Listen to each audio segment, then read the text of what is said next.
Hello, my name is Ethan. I'm one of the co-founders of Mindsmith, and this is a demo of Mindsmith. You can see here that when you log in, you log into a dashboard of your own content. Here you have folders and loose lessons.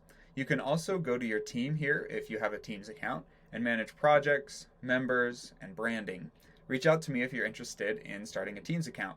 But today we'll be generating a lesson and focused on how to generate a lesson in Mindsmith. So first steps, we click create and then generate lesson. You can see within our generator that there are two different ways to generate a lesson. You can either convert a document or teach a topic. Converting a document will follow your document more precisely, kind of the flow of the document, whereas teaching a topic will use your document more as context or source material for the AI. Today we'll be teaching a topic. I'll be generating a lesson for one of our clients called American House Senior Living. The first step I do is give it a topic, which is proper housekeeping at American House Senior Living. The next thing I'll do is give it some background information. This is kind of macro guidance for the AI. You can see that it's pretty robust. Things like audience, objectives, learning outcomes, narrative style. Today, I'm going to tell it that this is for a new housekeeping manager at American House Senior Living. I say cover all the necessary procedures and use as many narrative examples as possible. The next thing I'll do is give it some sources. So I'll use the playbook that they sent me as one of the sources for the artificial intelligence here. I can also play around with some of these other advanced features. Obviously, we won't cover them today. For my people that have maybe a clearer vision of what you want your course to be, the next step I'd suggest is fine-tuning an outline here. Fine-tuning an outline lets you get a little bit more granular in the guidance you're giving the artificial intelligence. So you can see here that Mindsmith generated an outline for me. It gave me these 4 different sections and descriptions for each of the sections. And this is fully editable. So I can get as detailed as I want in the guidance that I'm giving the artificial intelligence here. So I can say, maybe in efficient housekeeping procedures, I say, using an example of a housekeeper that was inefficient, teach awareness of the importance of the following clean routine for efficiency and predictability. So something like that. So I can get as granular as I want with this, and really it's up to my imagination. So I could say, teach this using the vernacular of a pirate, or I could say, teaching using a conversation between a customer and an employee. It's a really powerful tool here as well, as we're guiding you through helping the AI know what you want and fulfill your vision for your course. Great, you can see it generated my course. The next thing I'll do is just click Open Lesson. So this brings up my Mindsmith lesson. You can see it gave it a title, and then it generated all of the content in the lesson for me. So it goes through an introduction, understanding my role as a housekeeping manager, my commitment to excellence in housekeeping, and key aspects of the American House Housekeeping Department, and efficient housekeeping procedures. So let's see if it gave us a story.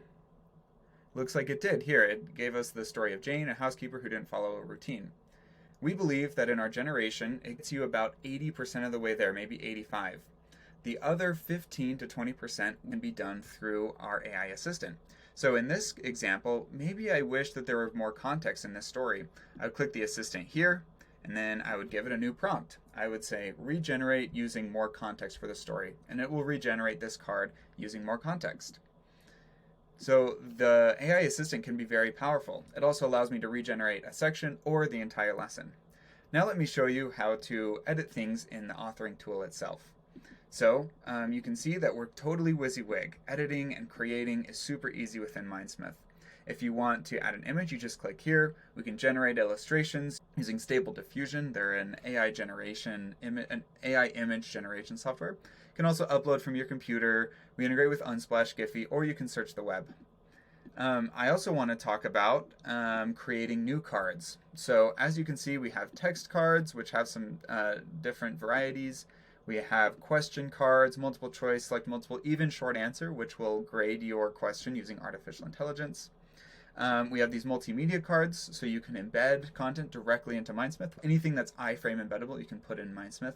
You can upload a video, you can link to outside sources. You can also do flashcards and accordion cards. Finally, I want to talk about generating a card within Mindsmith. So rather than editing, maybe you want to create a new card or add content to the course here. So the next thing I would do is I would give it a prompt for new content. So I would say, maybe please add how to clean windows as a card. And you can see there are different types of cards I can add: text, question, accordion, or flashcards. And I can play around with some of the other settings here to help it to fit my vision. So we have a pretty robust and cool theming engine. We have some pre-built themes that you can play around with, or you can upload your own images and build your own themes. You can see it's a really clean experience for the learner. We try to make it as beautiful and simple as possible. They can just scroll through the lesson almost like they're scrolling on social media. And so that's Mindsmith.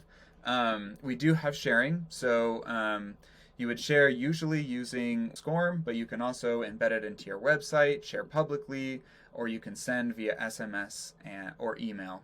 The SCORM package is cool because it's a dynamic SCORM file, which means that as you update things in Mindsmith, they update in your LMS automatically. This allows us to do some really cool things in the future, so be looking out for features that use the dynamic SCORM package. This has been great. Thank you.